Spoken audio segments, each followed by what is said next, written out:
En este momento es un privilegio para mí compartir una alabanza en honor a nuestro Dios.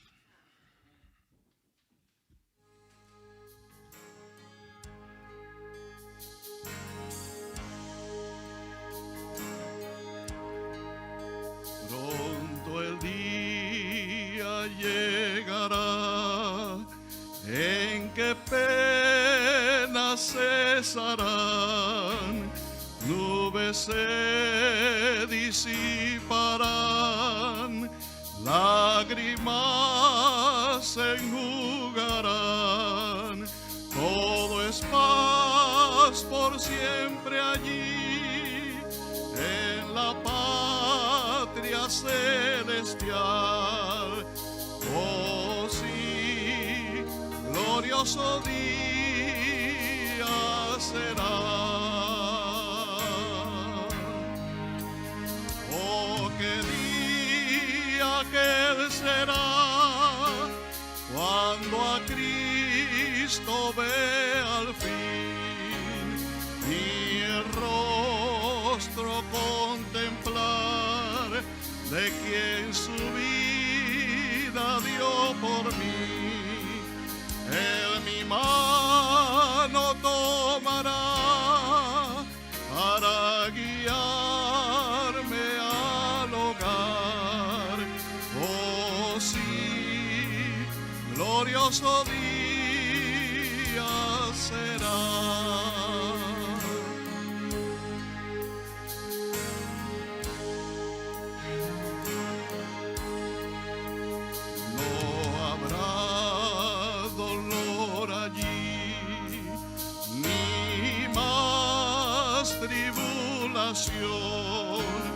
No habrá enfermedad ni más separación, y por siempre viviré con quien su vida dio por mí.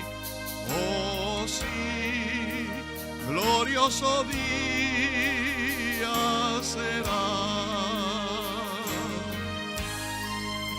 Oh, qué día aquel será, cuando a Cristo ve al fin y el rostro contemplar de quien su vida dio por mí.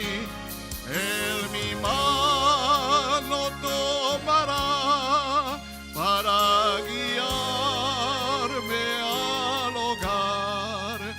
Oh sí, glorioso día será. Oh, qué día aquel será, cuando a Cristo ve al fin y el rostro contemplar de quien su vida dio por mí. Él mi mano tomará para guiarme al hogar. Oh sí, glorioso día será. Oh sí, glorioso día será.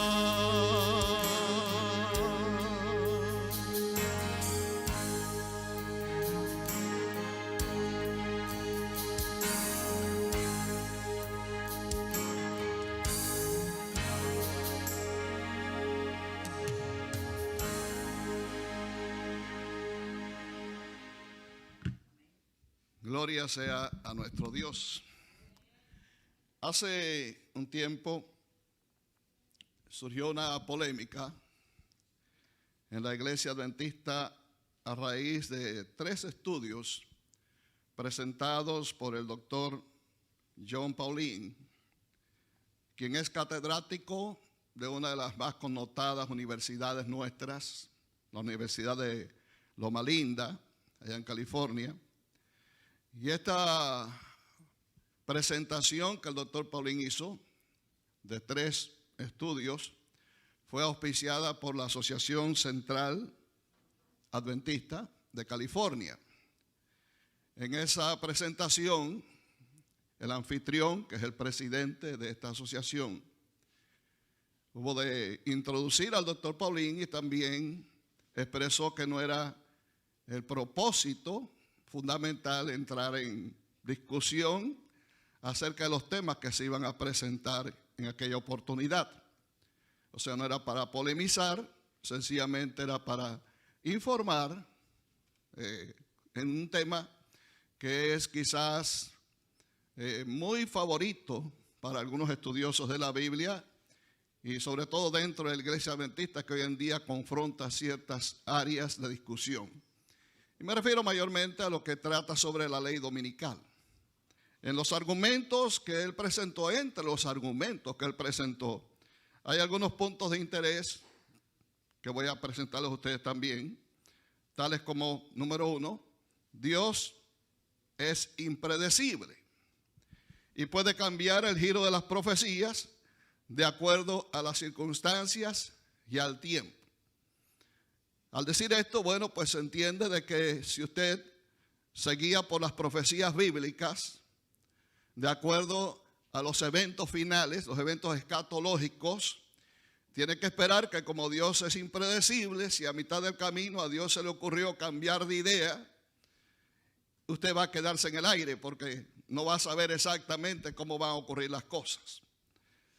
Pero yo recuerdo un texto que se encuentra en Amós capítulo 3, versículo 7, donde se nos dice allí de que nuestro Dios no hará nada sin que informe, revele sus secretos a sus siervos los profetas. Y el Señor dice que Él es el mismo, ayer, hoy y por los siglos. Y dice también: yo Jehová no cambio. Así que no le veo en este punto lógica. Pero bueno, vamos a seguir adelante con los otros 3 puntos que él presenta. Número 2, las profecías que tratan sobre la marca de la bestia, el sello de Dios en Apocalipsis 13, pueden ser acondicionadas al pasar el tiempo, y lo que ahora se refiere a las leyes dominicales pudiera ser otra cosa o tal vez otro día. Un punto muy interesante que él desarrolla en esos temas, ¿no? Número 3, que la interpretación de las visiones de Elena White sobre las leyes dominicales fueron cambiando con el tiempo. Él quiere decir con esto que a partir del año 1850 hasta el 1880, Elena White dijo algunas cosas. Después de 1880 fue cambiando de posición, de manera que no hay una coherencia en las citas que tienen que ver con estos eventos.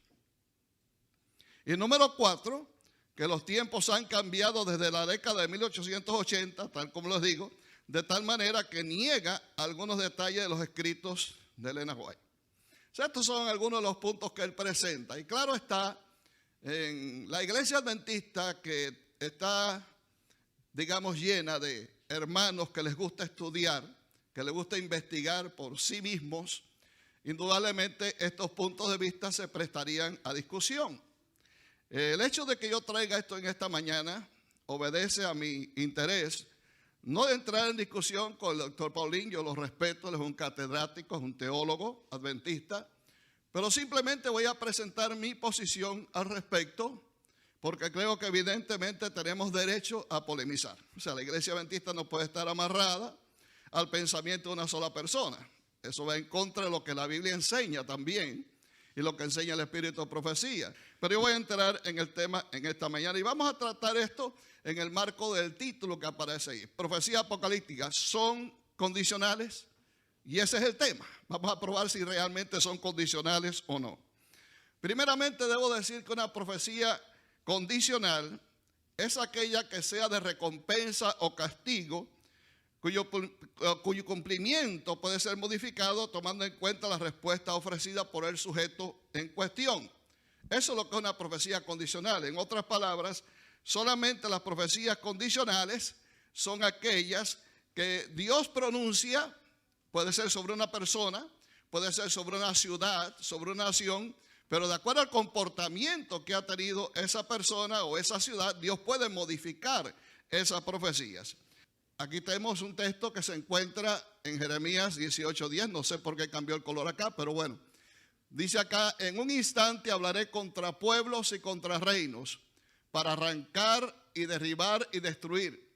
Pero si esos pueblos se convirtieren de su maldad, no lo leo, contra la cual hablé, yo me arrepentiré del mal que había pensado hacerles, y en un instante hablaré de la gente y del reino para edificar, para plantar. Pero si hiciese lo malo delante de mis ojos, no oyendo mi voz, me arrepentiré del bien que había determinado hacerles. Pero bien, el punto es el siguiente. El profeta me dice aquí algo que yo debo tener en cuenta a la hora de analizar profecías condicionales. Y voy a poner un ejemplo. La ciudad de Nínive. Dios había dicho a Jonás, ve a Nínive, aquella gran ciudad, y predica en Nínive que de aquí a 40 días Nínive será destruida. Y Jonás hizo caso, no vamos a entrar en todos los detalles, pero al final hizo caso y fue y caminó 3 días por aquella ciudad predicando, de aquí a 40 días Nínive será destruida. Pero ¿qué fue lo que sucedió? Sencillamente desde el rey hasta el más pequeño, aún hasta los animales se pusieron en ayuno, comenzaron a orar a Dios, comenzaron a implorar y Dios dilató el castigo, perdonó a la ciudad porque se habían arrepentido. La pregunta que yo hago es la siguiente: ¿estaba determinado Dios a destruir aquella ciudad? ¿Sí o no? Claro que sí, Dios pretendía destruirla. El mensaje no era simplemente un mensaje de agua y azúcar, no era un mensaje directo. Sin embargo, había algo que promedió y el hecho fue que Dios tiene misericordia y aquel que se arrepiente, Dios despliega su misericordia, por lo tanto perdonó a la ciudad. Así que encontramos casos como este en la Biblia. Otro caso que le puedo poner, por ejemplo, cuando Ezequías estaba enfermo. Dios envía al profeta Isaías y le dice, prepárate, ordena tu casa, ordena tu vida porque vas a morir. Vas a morir, de cierto vas a morir. Y se fue el profeta, pero allí en ese momento Ezequías oró a Dios y le pidió a Dios que le extendiera la vida. Lloró compungidamente. Y entonces Dios le dice al profeta, vuelve y dile a mi siervo Ezequías, yo voy a extenderte 15 años más a tu vida. Así que eso quiere decir que en estos casos las profecías condicionales pueden ser adaptadas de acuerdo a la actitud del sujeto. Ahora, las profecías incondicionales, por ejemplo, no pueden ser modificadas. No importa la actitud que asume el sujeto sobre el cual es pronunciada esa profecía. Génesis capítulo 41 y verso 32. Se trata de la historia de José con Faraón. Faraón había tenido sueños y en esos sueños se le había mostrado que habría 7 años de abundancia, pero a la vez habría 7 años de hambruna que seguirían a esos 7 años de abundancia. En el versículo 32 del capítulo 41 dice lo siguiente: y que el faraón haya tenido el sueño 2 veces significa que la cosa es firme de parte de Dios y que Dios se apresura a cumplirla. De manera que esta profecía que tuvo Faraón se cumplió al pie de la letra. No importa cuántos arreglos hiciera, no importa si tenía un buen sistema de regadío, no importa si tenía también un buen abono, vinieron 7 años de abundancia y vinieron 7 años de hambre. Dios no modificó esto. Otro texto que encontramos, el texto que salió ahí en Habacuc, capítulo 2 y versículo 3. Aunque la visión se tardara, espéralo porque sin duda vendrá y no tardará. Y esto me hace recordar las palabras de Pedro allá en su segunda epístola, en el capítulo 3, cuando dice que Dios no tarda sus promesas como algunos tienen por tardanza, sino que es fiel para con nosotros, no queriendo que ninguno perezca, sino que todos procedamos al arrepentimiento. Mucha gente puede pensar que Dios tal vez, como Dios es impredecible, cambió sus planes y que Cristo no va a venir ahora. Y yo no creo eso, sencillamente creo que la misericordia de Dios es tan grande que quiere meter en el barco a todos los que Él pueda meter. Ese es el punto. Pero de que va a llegar, va a llegar. Por eso el mismo Pedro dice después, un poquitico más adelante, dice en el mismo capítulo, pero el día del Señor vendrá. Así que no les quepa a ustedes la menor duda. Aunque les parezca que se tarda, no se tardará. El día del Señor ha de venir. Estos son profecías incondicionales que encontramos en la palabra de Dios. Voy a mencionar algunas profecías incondicionales que se han cumplido hasta este momento. Los 430 años que Dios señaló de cautiverio para el pueblo judío, ¿se cumplieron, sí o no? ¿Se cumplieron? La sucesión de los imperios mundiales, ¿se cumplió o no? Claro que sí. Los 2300 días o años, ¿se cumplieron o no? Comenzaron cuando la profecía indicaba y terminaron cuando la profecía indicaba también. En ese tiempo, y es algo que quiero señalar, en ese tiempo de los 2300 años, había sin embargo una profecía que era condicional. Una sección de la profecía era condicional. A ver, ¿cuál me dice cuál es? Las 70 semanas. Las 70 semanas que habían sido determinadas para el pueblo de Israel. Fueron incondicionales desde el punto de vista que el tiempo se iba a cumplir exactamente. Lo que era condicional era el arrepentimiento del pueblo. O sea, si el pueblo se arrepentía, si el pueblo cumplía con toda aquella lista que Dios puso al pueblo en el capítulo 9, usted puede leerla allí, y cumplía con eso, el pueblo sería perdonado y continuaría siendo pueblo de Dios. Pero si no cumplía, tal como ocurrió, el pueblo sería rechazado ya como pueblo. Israel ya no sería la élite de las naciones, ni tampoco el pueblo escogido de Dios. El evangelio de ahí en adelante pasó a los gentiles y ahora conformamos un Israel espiritual que llena toda la tierra, en el cual hay también gentiles y hay judíos también, ¿no? Como dice el apóstol Pablo. El nacimiento del Mesías. Dios había predicho que venido al cumplimiento del tiempo, Dios enviaría a su hijo. ¿Se cumplió o no? Se cumplió. Los 1260 años de persecución papal. Claro que se cumplieron. 538, 1798, ahí está el periodo en la historia. Las profecías de Mateo 24, profecías escatológicas, ¿se han cumplido o no? Claro que se han cumplido. Las profecías relacionadas con los periodos de 7 en Apocalipsis, los 7 iglesias, los 7 sellos, las 7 trompetas, todo se ha cumplido al pie de la letra. Y eso me trae a mí a una decisión que debo tomar y a una opinión que es la que yo tengo. Las profecías escatológicas no son, escuchen bien, no son condicionales. No son, se cumplen al pie de la letra, son incondicionales. En su argumento, el doctor Paulín sostiene que el lenguaje de Elena White sobre las leyes dominicales fue cambiado de tono a medida que el tiempo avanzaba. La pregunta ¿es cierto esto? Bueno, antes de seguir adelante, quiero recordar un punto importante de interpretación en la profecía. A menudo las profecías mezclan metáforas con realidades. Tomemos por ejemplo las profecías que aparecen ahí en cuanto a la sucesión de imperios en Daniel 7. Animales. Pero esos animales simbolizan reinos. Lo metafórico son los animales. A nadie se le ocurre pensar que pueda haber un leopardo con 4 cabezas y 4 alas de águila. Sería un monstruo, realmente así. O un león con alas de águila. Eso no podemos tenerlo en mente. La bestia espantosa y terrible. Todavía el oso, más o menos, podemos entender al oso, pero también es una metáfora porque está simbolizando a un reino. Entonces, esas profecías combinan ambos elementos. Y encontramos que en la Biblia esto es muy común. Por eso Guillermo Miller, conocemos perfectamente quién fue Guillermo Miller, explicó que los elementos de la profecía deben entenderse literalmente a menos que el sentido común hagan una comprensión literal, que una comprensión literal sea irracional. Me explico. La profecía que usted está estudiando, digamos nuevamente Daniel 7, usted puede entender racionalmente algunas cosas, pero otras cosas le van a resultar irracionales, como lo que acabo de mencionar, el leopardo con 4 cabezas y 4 alas. Por lo tanto, el sentido común debe hacer que usted haga un alto y decir, esto es literal y esto no es literal. ¿Vamos llevando el punto? Eso es muy importante tenerlo en cuenta. Por eso vemos que en la Biblia, especialmente en el libro de Apocalipsis, vamos a encontrar, por ejemplo, que los sellos comienzan metafóricamente y terminan literalmente. También vemos que las trompetas comienzan de manera similar, metafóricamente, y terminan literalmente. Y sin embargo, en las plagas comienzan literalmente, pero ya en la sexta plaga se convierte en metafórica. O sea, Dios juega con todos estos elementos al presentarnos las profecías. Y son principios que debemos tener en cuenta cuando estudiamos las profecías de la palabra de Dios.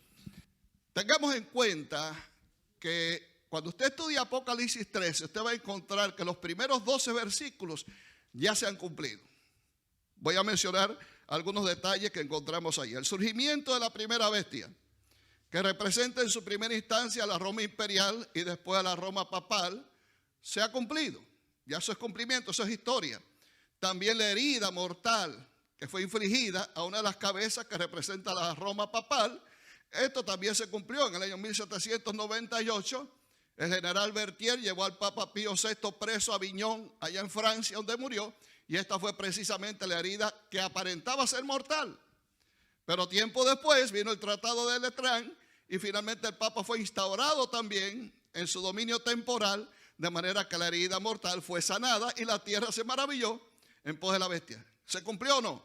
Claro, esto es historia.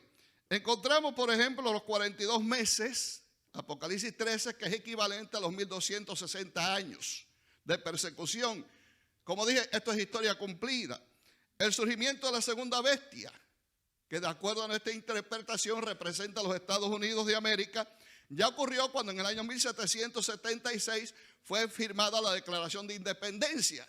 Por lo tanto, ya esto es profecía cumplida. El problema comienza a partir del versículo 13. La parte con la que el doctor Paulín tiene problemas es precisamente con esta parte, o sea, los versículos del 13 hasta el versículo 18. Y según él, Elena White introdujo el asunto de la ley dominical a partir del año 1882, cuando existían leyes dominicales en el Senado de esta nación. Y de acuerdo a su opinión, como ahora en estos momentos no existen leyes dominicales en el Senado, por lo tanto pudiera ser que hay una variante. Como Dios es impredecible, puede ser que la cosa cambie y ya no sea exactamente el domingo, sino que la marca de la bestia pueda ser otra cosa u otro día. Además, se argumenta que con el tiempo, en los escritos de Elena White, se produjo un cambio con respecto a la ley dominical y produce varias citas que él utiliza para probar sus puntos de vista. Él dice que ella predijo una ley dominical protestante libre de católicos, donde no aparecen los católicos. Después dice que más tarde en el tiempo introduce a los católicos y después, ya casi al final de sus días, entonces introduce el espiritismo. Y según él, eso demuestra que realmente el pensamiento de la profeta fue cambiando con el tiempo. Muy bien, voy a citarles a ustedes la primera declaración. La primera cita es del año 1850. Quiero repetir que no es mi propósito en estos momentos ni faltar el respeto, ni tampoco entrar en controversia con el doctor Paulín. Yo respeto su punto de vista, pero a la misma forma que yo respeto el punto de vista de él, pretendo que también se respete el mío. Y creo que la iglesia debe estar advertida. Hace unos días atrás, en las redes sociales, resucitó el tema. Algunos hermanos de diferentes lugares comenzaron a debatir el asunto. Ahí fue donde yo me enteré de lo que estaba pasando y me introduje en el tema también. Y he buscado por aquí y por allá a ver la opinión de muchos y he encontrado que la gran mayoría, bueno, hasta este momento, voy a ser sincero, no he encontrado uno que apoye. Hasta este momento todos los que he visto están apoyando la posición contraria. Por esa razón es que yo quiero que este asunto se traiga a la iglesia para que se debata, porque finalmente la Biblia me enseña a mí que cuando Pablo predicaba o predicaba a Apolos, ahí los bereanos, por ejemplo, vemos el caso de los bereanos, se iban a sus casas, tomaban las escrituras y comenzaban a escudriñar para saber si lo que había dicho el predicador era así. No por el hecho de que Pablo fuera el gran apóstol que fuera, ni mucho menos, ya lo iban a tomar al pie de la letra todo. Ellos querían estar convencidos por sí mismos. El problema de la iglesia adventista es que estamos siguiendo, muchos están siguiendo, vamos a decirlo así, yo quiero sacarme de allí, perdón, pero aquí yo quiero ser exacto en lo que digo, pero muchos están siguiendo no a Cristo, sino a líderes. Muchos están siguiendo a predicadores, no están siguiendo la palabra de Dios. Y eso es un grave problema en la iglesia. Porque basta que alguien con nombre, alguien que tiene fama ya, suba a la plataforma, diga algo para que entonces muchos digan, eso es palabra de Dios. Y no es así. La palabra de Dios está aquí. Simplemente yo soy el expositor. Yo también puedo equivocarme. Pero en esta mañana yo creo que tengo el derecho a presentar lo que exactamente dijo Elena White. Así que voy a entrar en esta cita del año 1850. Vi que las iglesias nominales y los adventistas nominales, como Judas, nos traicionarían con los católicos. ¿Qué dice ella ahí? Católicos. Ahí está la cita. Para obtener su influencia para venir contra los santos. Los santos serán un pueblo oscuro, pero poco conocido por los católicos. Menciona ya 2 veces la palabra católicos. Pero la iglesia, los adventistas nominales, sabrán de nuestra fe y costumbres y traicionarán a los santos y los reportarán a los católicos. 3 veces, doctor Paulín. Como aquellos que ignoran la institución del Papa, es decir, guardan el sábado y desprecian el domingo. Entonces los católicos, 4 veces, piden a los protestantes que sigan adelante y emiten un decreto para que todos los que no observen el primer día de la semana, en lugar del 7º, serán asesinados. Y los católicos, 5 veces, cuyo número es grande, y apoyarán a los protestantes. Los católicos, 6 veces, darán su poder a la imagen de la bestia, y luego los protestantes trabajarán como su madre trabajó antes que ellos para destruir a los santos. Pero antes de que sus decretos produzcan o den frutos, los santos serán liberados por la voz de Dios. ¿Cuántas veces menciona la palabra católico en esta cita? 6 veces. Quiere decir que en el año 1850, Elena White fue clara cuando dijo que el poder romano sería el que perseguiría al pueblo de Dios. ¿En base a qué? En base a una institución creada por la iglesia romana, que es el domingo, como el día falso, el día de reposo falso. Y nosotros, los que observamos el sábado como día de reposo instituido por Dios, nos mantenemos fieles a los principios y nos mantenemos fieles al mandamiento de Dios. Por esa razón seremos perseguidos. Habrá un decreto de muerte y todas las cosas que conocemos que están en Apocalipsis 3. Vamos a ver otra declaración. Esta declaración es del año 1897. O sea que avanza un poquito más en el tiempo. Cuando la religión de Cristo sea más despreciada, cuando su ley sea más menoscabada, entonces deberá ser más ardiente nuestro celo y nuestro valor y firmeza más inquebrantables. Al permanecer de pie en defensa de la verdad y la justicia, cuando la mayoría nos abandone, el pelear las batallas del Señor, cuando los campeones sean pocos, esta será nuestra prueba. En este tiempo, dice ella, debemos obtener calor de la frialdad de los demás, valor de su cobardía y lealtad de su traición. Se repetirá la historia, será ensalzada la falsa religión. El primer día de la semana, un día común de trabajo que no tiene ninguna santidad, será erigido como la imagen de Babilonia. Se ordenará a todas las naciones y lenguas y pueblos que rindan culto al falso día de reposo.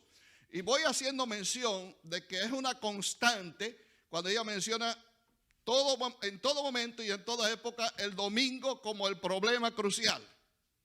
Es el talón de Aquiles. Ahí lo tenemos presente siempre. No hay cambio con respecto a que sea otra cosa. Ella siempre mantiene su punto de vista que el domingo es la marca de la bestia. Dice más, el plan de Satanás es que no se tome en cuenta el día instituido por Dios y que fue dado al mundo como un recordativo de la creación. El decreto que ordena el culto de este día, o sea el domingo, deberá ser promulgado en todo el mundo. El poder civil está hablando en varios lugares con la voz de un dragón, así como el rey pagano habló a los cautivos hebreos.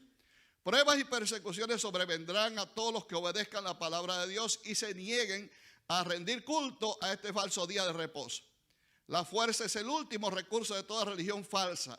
Así ahora, o pronto, el papado ha ejercido su poder para obligar a los hombres a que lo obedezcan y continuará haciéndolo. Necesitamos el mismo espíritu que fue manifestado por los siervos de Dios en el conflicto con el paganismo. Me parece que esta declaración está sumamente clara. O sea que en este punto, Elena White, año 1897, establece los mismos o confirma las mismas cosas que dijo en 1850. El papado es precisamente el que ha de perseguir su día de reposo falso, que es el domingo, será la marca de la bestia, será el conflicto que se ha de que se va a llevar a cabo entre 2 días de reposo, y usted va a tener que decidir cuál va a ser el día que usted va a observar, si el domingo o el sábado, y dependiendo de eso va a recibir o el sello de Dios o la marca de la bestia. Entonces, en todo momento ella establece este punto de vista, pero en el año 1902, o sea, vamos a ir un poco más adelante en el tiempo, ella declaró también lo siguiente: viene el tiempo cuando los hijos de Dios sentirán la mano de la persecución porque santifican el 7º día. Satanás ha promovido el cambio del día de reposo con la esperanza de llevar a cabo su propósito para frustrar los planes de Dios. Trata de que los mandamientos de Dios tengan en el mundo menos validez que las leyes humanas. El hombre de pecado que pensaba cambiar tiempos y leyes y que siempre ha oprimido al pueblo de Dios, originará leyes para obligar la observancia del primer día de la semana. ¿Cuál es el primer día de la semana? El domingo. Pero el pueblo de Dios debe mantenerse firme del lado del Altísimo, y el Señor actuará en favor de los suyos para mostrar claramente que Él es el Dios de los dioses. 1902. Comenzó en 1850, estamos en 1902 y Elena White no ha cambiado de pensamiento, sigue manteniendo la misma línea.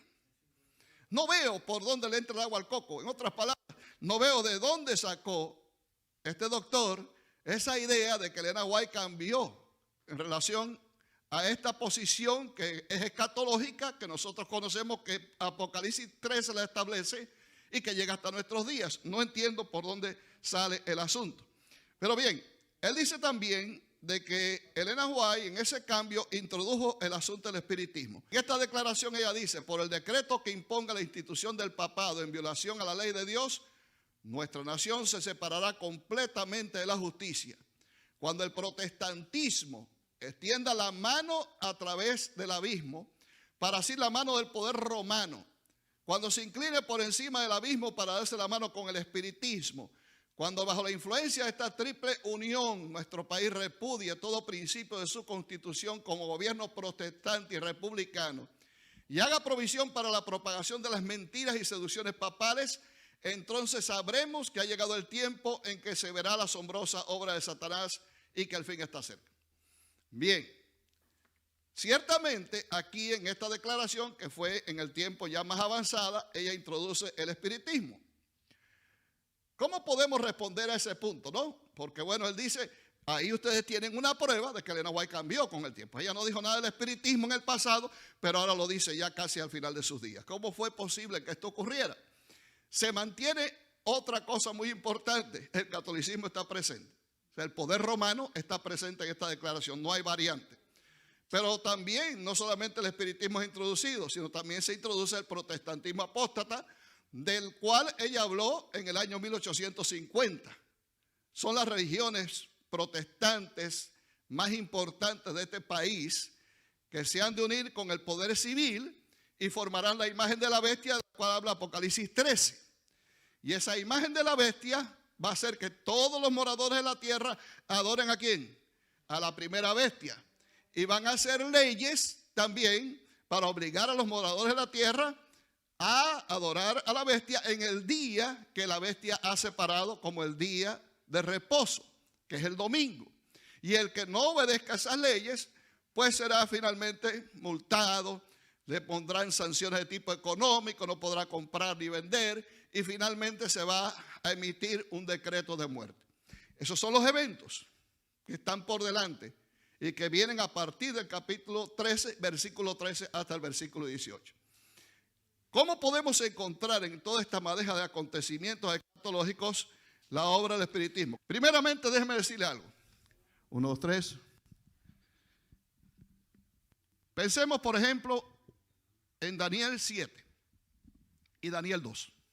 Voy a hacer un puente entre la profecía de 2 y Daniel 7. Daniel 2 nos presenta la sucesión de los imperios en la imagen aquella majestuosa, gigante, del sueño de Nabucodonosor. Recuerdan ustedes, ¿no? No voy aquí a detallar por el honor al tiempo. Pero ahora en Daniel 7 se nos presenta también la sucesión de los imperios, solamente que en este caso, en lugar de ser con metales, ahora es con animales. Muy bien, la pregunta que les voy a hacer a los que están en las redes sociales y a los que están acá es la siguiente: ¿qué detalle que aparece en Daniel 7 no aparece en Daniel 2. El cuerno pequeño no aparece en Daniel 2. Daniel 2 termina sencillamente con la división de los 10 reinos. Los dedos de la estatua, sus pies, barro cocido, hierro y finalmente la piedra que viene y era la estatua y es hecho un gran monte. Pero en Daniel 7 Dios introduce otro elemento y le da a Daniel más información. La pregunta es, ¿eso desvirtúa la profecía de Daniel 2? En absoluto. ¿Por qué Dios no le dio a Daniel allá el elemento del cuerno pequeño cuando la visión que tuvo Nabucodonosor en su sueño? Por una razón sencilla, no era necesario. ¿Por qué? Porque Dios estaba tratando un asunto específico y local de Nabucodonosor, que pensaba que su reino sería eterno. Ahora Dios le da una visión y le dice, no, tu reino no va a ser eterno. Después de ti vendrán 3 reinos más. Así que olvídate de eso, eso no va a pasar. Pero acá, en Daniel 7, cuando ya Daniel ya era un hombre ya de quizás 80 o más años de edad, Dios quiere darle más información al profeta porque Dios quiere que la visión se extienda hasta el tiempo del fin. Dios le dice a Daniel, todas estas cosas son para el tiempo del fin. Por lo tanto, Dios quería que llegara hasta nosotros esa información tan valiosa que nos ayudaba a entender la obra que habría de realizar el cuerno pequeño. De manera que por eso Dios le da algo adicional a Daniel. Cristo en una oportunidad, estando en el aposento alto, pueden leerlo ahí en Juan, en el Evangelio de San Juan, capítulo 13 o 14 por ahí. Él le dice a los discípulos, tengo muchas cosas que quisiera compartir con ustedes, pero ustedes no las pueden llevar todavía. Y no se las dijo. Sencillamente el Señor dejó las cosas pasar porque la revelación de Dios es como la luz de la aurora, ¿no? Que va en aumento hasta que el día es perfecto. En otras palabras, Dios no nos da todas las cosas de una vez. Aún en el movimiento adventista, cuando empezó nuestra iglesia, la verdad fue progresiva. Se fueron añadiendo verdades sobre verdades. Vino la verdad del sábado, después vino el régimen pro salud y después otras verdades que se fueron incorporando, el santuario, ahí en el año 1844. También el asunto del problema del tabaco, el café, todas esas cosas fueron incorporándose. La Trinidad, aunque algunos dicen que no, pero sí, también fue añadido a esto. La divinidad de Cristo, cuando todos nuestros pioneros prácticamente eran arrianos, fue incorporada también, de manera que fue progresivo. Y ha de ser progresiva porque la verdad de Dios no termina nunca, sino siempre debemos ir buscando más y conociendo más. Hay que ir en aumento en el conocimiento de la verdad. Conoceréis y proseguiréis conociendo. Por lo tanto, no me diga, doctor Paulín, ahora que sencillamente, porque a Elena White Dios le quiso dar finalmente que el espiritismo habría de formar parte de esta triple unión, que son los 3 espíritus de inmundo, a manera rara que aparece en Apocalipsis 16, es que Elena White cambió de idea. No. La respuesta es, cuando Elena White comienza en el año 1850 a hablar de esto, todavía el espiritismo no estaba en auge. Pero ya en los 1900, el espiritismo comenzó a levantar su cabeza, comenzó a infiltrarse en las iglesias. Ella empieza a denunciar los golpes esos misteriosos y otros tantos eventos que estaban ocurriendo y alerta a la iglesia de la obra que el espiritismo había de realizar dentro de la iglesia cristiana. Por eso es que ella introduce ahora también, Dios le dio esa visión en esta cita, el espiritismo. Y se uniría junto con el papado, con el protestantismo apóstata para llevar a cabo el último gran ataque, ir a la tierra para la gran batalla de Armagedón. Sencillamente como eso. Creo que me queda otra declaración por ahí y vamos a entrar en ella. Este es de 1890 también. En esta declaración ella dice, el Señor me ha mostrado claramente que la imagen de la bestia será formada antes que termine el tiempo de gracia, porque constituirá la gran prueba para el pueblo de Dios, por medio de la cual se decidirá el destino de cada uno. Esta es la prueba que deberán enfrentar los hijos de Dios antes de ser sellados. Todos los que demuestren su lealtad a Dios, observando su ley y negándose a aceptar un día de reposo falso, se alistarán bajo la bandera del Señor Dios Jehová y recibirán el sello del Dios viviente. Sabemos que el sello del Dios viviente se encuentra en la ley de Dios, como dice Isaías. Ata el testimonio, sella mi ley entre mis discípulos, y especialmente el sábado, que tiene las características fundamentales de Jehová, el creador, cielos y tierra y lo colocan a Él como el divino supremo, en el cual todos nosotros debemos anclar, a quien debemos adorar y recibir finalmente el sello que representa su carácter y que solamente será otorgado a aquellos que obedecen los principios de la ley de Dios. Así como digo esto, añado también que entre esos principios indudablemente el sábado forma parte fundamental. Y dice más, esta es la prueba que deberán enfrentar los hijos de Dios antes de ser sellados. Todos los que demuestren su lealtad a Dios observando su ley y negándose a aceptar un día de reposo falso, se alistarán bajo la bandera del Señor Jehová y recibirán el sello del Dios viviente. Los que renuncien a la verdad de origen celestial y acepten el domingo como día de reposo, recibirán la marca de la bestia. ¿Qué año? 1890. No. Elena White nunca cambió en su opinión. Y esta que les voy a presentar, 1910. Quizás una de las últimas declaraciones. Elena White murió en 1915, 5 años después. Y aquí ella sigue diciendo lo siguiente.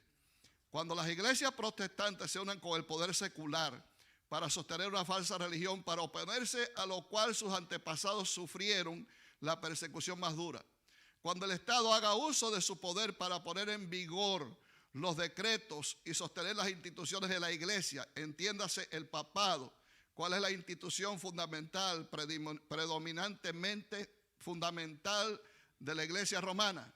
El domingo es la bandera de ellos. Cuando la iglesia haga eso, entonces la protestancia de Norteamérica habrá formado una imagen del papado y habrá una apostasía nacional que solo concluirá en la ruina nacional. Bien, hermanos, evidentemente en todas estas declaraciones solamente encontramos un común denominador. Y el común denominador es que Elena White fue consistente durante todo su ministerio en los puntos que ella comenzó a presentar a partir del año 1850. La iglesia adventista tiene que estar convencida de lo que la Biblia enseña. Elena White fue clara cuando dijo que la única verdad absoluta es la palabra de Dios. Ella simplemente se denominó como la luz menor que nos guía a la luz mayor. Y todos nosotros hacemos bien con estudiar los escritos de Elena White para corroborar no lo que dice Elena White, sino para corroborar lo que dice la Biblia. Ese es el punto. Entonces, cualquiera puede decir cualquier cosa de Elena White. Cualquiera puede decirlo. Pero debemos entender una cosa muy importante. El mismo espíritu que inspiró a los profetas que contribuyeron al canon sagrado es el mismo espíritu que inspiró a Elena White para escribir sus libros. Todos los mensajes de Elena White son inspirados por Dios. No nos quepa la menor duda. No forman parte de la Biblia. Tengamos en cuenta eso. Pero ella fue una fiel profeta de Dios y las inspiraciones que recibió, los mensajes que recibió vinieron directamente de Dios. Al igual que los profetas anteriores siempre dijo, Dios me mostró, el Señor me mostró. Y cada vez que ella menciona eso, ten plena seguridad que es palabra de Dios. Debemos tener en cuenta. Tenemos que manejarla con cuidado. Pero como también digo esto, también puedo añadir que hay una maldición en el libro de Apocalipsis para todos aquellos que desvirtúan la palabra de Dios, para el que añade o quita. Y yo creo que si es el mismo Espíritu Santo el que inspiró a los profetas, es el mismo Dios, y es el mismo Espíritu Santo que inspiró a Elena White, creo que esa misma maldición puede pesar cuando nosotros quitamos o añadimos de lo que Dios inspiró. Pero quiero que la iglesia adventista, los que estamos acá, los que están en las redes sociales, tratemos de investigar por nosotros mismos. Busquemos palabra de Dios, no palabras humanas. Estamos cansados ya de versiones diferentes, de personas que salen por las redes sociales, personas que van a las iglesias presentando mensajes que en lugar de unir a la iglesia, lo que la dividen cada vez más. Y se ha metido dentro de la iglesia una serie de doctrinas falsas que están cumpliendo la profecía del apóstol Pablo, que después de su partida entrarían dentro del rebaño lobos rapaces que minarían al rebaño. Y creo que debemos tener mucho cuidado, tenemos que anclarnos más en la palabra de Dios, tenemos que refugiarnos más en la palabra de Dios, escudriñar más lo que dice Dios en su palabra. Más que estar escuchando, no hay problema en que usted escuche, no hay problema, pero siempre hágalo con un espíritu crítico. No permita que nadie le embadurne el cerebro con ideas afiebradas que no proceden de la palabra de Dios, sino proceden de otras fuentes que yo no sé cuáles son. Que Dios nos bendiga, que Dios nos ayude y que Dios pueda ser siempre nuestro guía. Y el Espíritu Santo sea siempre para nosotros el que nos inspire a buscar un siempre escrito está. Que Dios nos bendiga, mi deseo y oración.